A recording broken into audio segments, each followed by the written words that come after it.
آج ہم مومن چیتامنی کے کچھ خاص حصوں پر ایک گہری نظر ڈال رہے ہیں۔ جی، ہمارا مقصد ہے کہ ان اشعار میں جو بنیادی تعلیمات ہیں یا تنبیہات ہیں اور روحانی اسباق، ان کو ذرا گہرائی میں سمجھیں۔ صحیح۔ تو آئیے ایمانی زندگی، فرائض اور یہ جو روحانی نجات کا تصور ہے، اس پر بات شروع کرتے ہیں۔ یقیناً یہ گنان مومن کی زندگی کے آپ دیکھیں عملی اور روحانی دونوں پہلوؤں کو بڑی خوبصورتی سے سامنے لاتے ہیں۔ بند 401 تو فوراً ہی بنیادی ستونوں کی بات کرتا ہے، یعنی عبادت میں لگے رہنا، فرامین ماننا اور ایمانداری سے روزی کمانا۔ ہاں، یہ تو بنیادی باتیں ہو گئیں۔ اچھا، روزی کمانے کے ذکر کے ساتھ ہی دسوند پہ بھی کافی زور دیا گیا ہے۔ اکثر لوگ تو اسے بس ایک مالی ذمہ داری سمجھتے ہیں، لیکن کیا یہ کلام اس سے کچھ زیادہ گہری بات نہیں کر رہا؟ آپ نے بالکل صحیح نقطہ اٹھایا۔ بند 402 سے 404 اور پھر 412 بھی یہ واضح کرتے ہیں کہ دسوند یعنی وہ جو عشر نکالا جاتا ہے وہ صرف ایک ظاہری عمل نہیں ہے۔ اچھا جی، یہ تو علی کی اولاد اور جو وقت کے امام ہیں جن کا ذکر یہاں شری اسلام شاہ کے نام سے ہے، ان کے لیے ایک مسلسل اور سچے دل سے پیش کی جانے والی عقیدت کا آپ کہیں باطنی اظہار ہے۔ یعنی یہ صرف پیسے دینا نہیں، دل کا جھکاؤ بھی ہے۔ بالکل، اور اس کا تعلق دیکھیں دنیاوی چیزوں سے بے رغبتی پیدا کرنے سے بھی ہے۔ بند 413 میں اس طرف اشارہ ہے۔ یہ صرف مال دینا نہیں، یہ ایک رویہ ہے، ایک کیفیت ہے۔ اور یہ جو انفرادی فرض ہے، یہ اجتماعی زندگی سے بھی جڑا ہوا لگتا ہے نا؟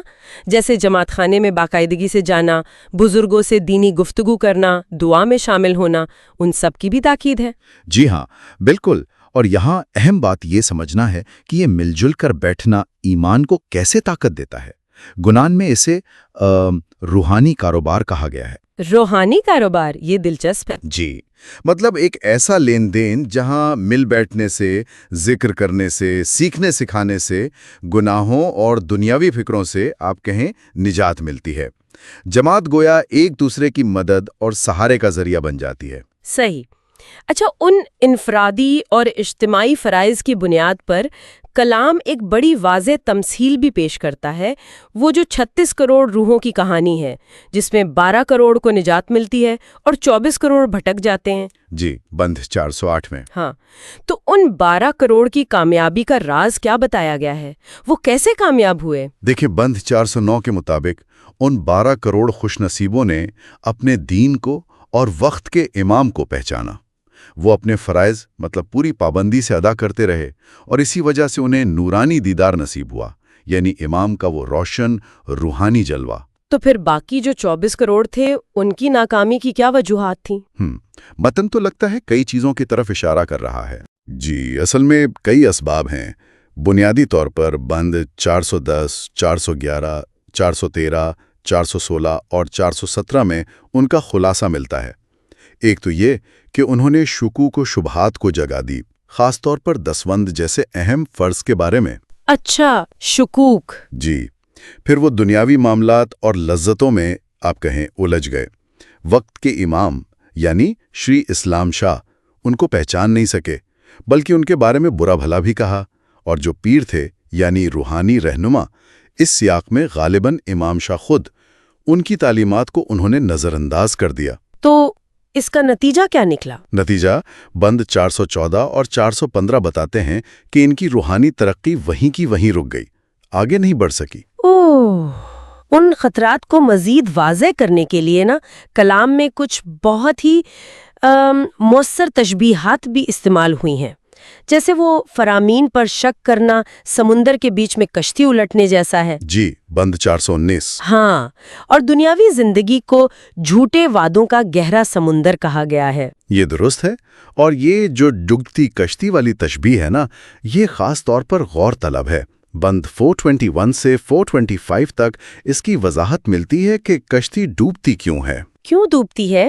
جب لوگ مرشد یعنی سچے رہنما کو نظر انداز کرتے ہیں، بری صحبت اختیار کرتے ہیں، اپنی نفسانی خواہشات کے پیچھے بھاگتے ہیں، اور سب سے بڑھ کر جھوٹے فریبی رہنماؤں کی پیروی کرنے لگتے ہیں، یعنی فریبی مرشد یا احمقوں کا جہاز جیسا کلام کہتا ہے۔ احمقوں کا جہاز۔ جی، یہ تشبیہات اصل میں روحانی غفلت اور غلط فیصلوں کے جو سنگین نتائج ہو سکتے ہیں ان سے خبردار کر رہی ہیں۔ آیت 426 میں وہ 24 کروڑ لوگوں کا ذکر آتا ہے جو صحیح سمجھ نہ ہونے کی وجہ سے راستے سے ہٹ گئے۔ یہ تو مطلب شک و شبہے کے جو نتائج ہیں ان کی طرف بڑا واضح اشارہ ہے۔ جی بالکل، اور یہ شک صرف آپ دیکھیں نظریاتی نہیں ہے، اس کا تعلق سیدھا عمل سے ہے، خاص طور پر دسوند سے، یعنی آمدنی کا ایک حصہ جو مذہب کے لیے دیا جاتا ہے۔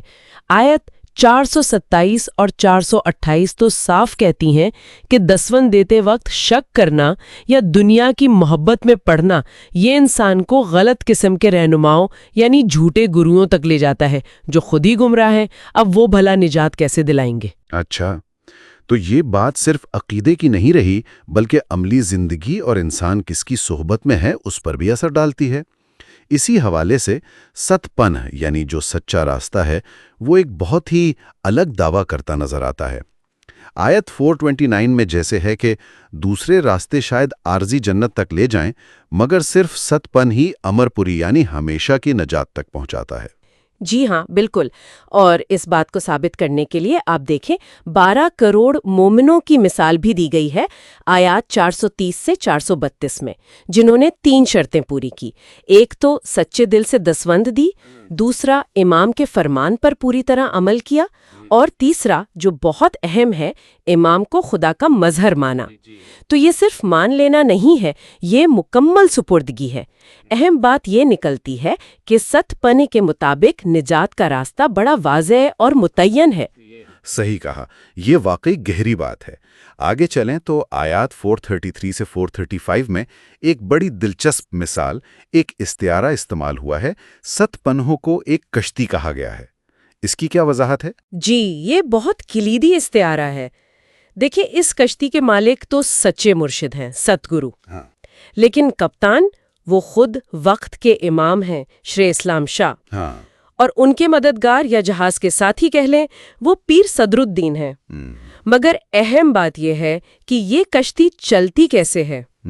ذرائع کے مطابق یہ نیک اعمال سے چلتی ہے، خود شناسی یعنی اپنے آپ کو پہچاننے سے، الہامی خیالات سے، اور سب سے بڑھ کر نبی آخر الزماں صلی اللہ علیہ وسلم اور ان کی آل پاک کی پہچان سے۔